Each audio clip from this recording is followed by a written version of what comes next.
biggest thing I admire about him is her, like, she balances like spirituality and down to earth really well. You know what I mean? It's not like, I mean, she's really spiritual. She makes me want to be better, and she makes me want to work harder, especially in that areas. just his sense of self. Like, I feel like he knows who he is. Like, it was just easy to be with her. Like, it wasn't hard and it wasn't stressful. It was just like, it was nice. It was relaxing. He's also very patient and he's caring. And like, I can do things with her that I can't really do in front of other people, like things I'm not comfortable with. He's a really good teacher too. Okay. He's very, very goofy. Fun. Like, our humor is the same.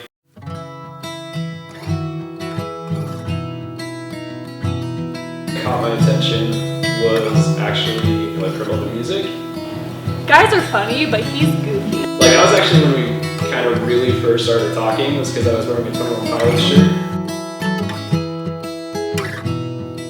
She asked me about it, and like, I love 21 Pilots, and especially right in that moment, like, I was obsessed with them. Sense of humor is just like, you're just like, did you really just say that?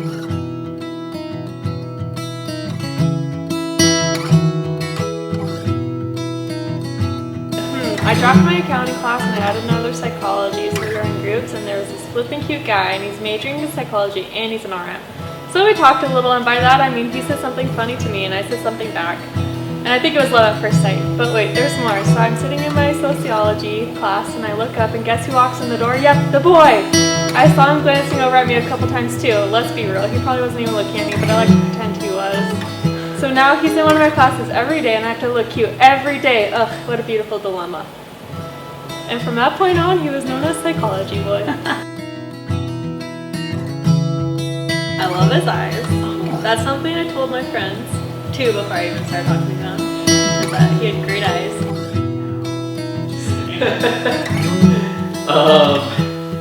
Her eyes. He has great arms. I look at like guys on campus, I'm like, oh, I'm so lucky. Crazy, like, brown, reddish tint with like just a little bit of green almost, I feel like. But like, you don't catch the green very often. Every now and then, like, when the light hits into this right, I feel like there's a little bit that comes out. But it's just like this really pretty kind of red, brown. It's just drop dead gorgeous. As far as deciding to marry her goes, it was the same thing. That it was really, really gradual.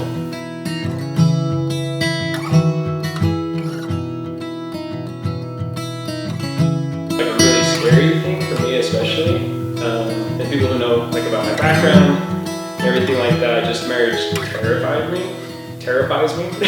I'm still nervous.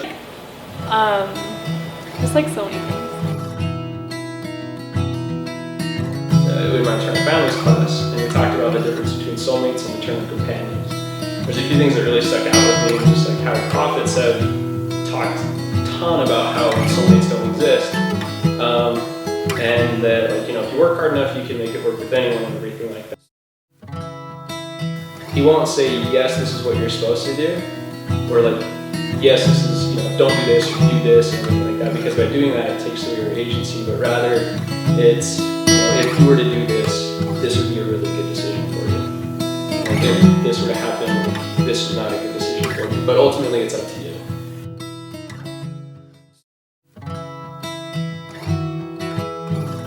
They were not each other's soulmates, but they were each other's one and only. Just like being together and not having to like go home, or like not having to plan anything. Like, you just come home, you do life together. Like, we're just mostly excited about that.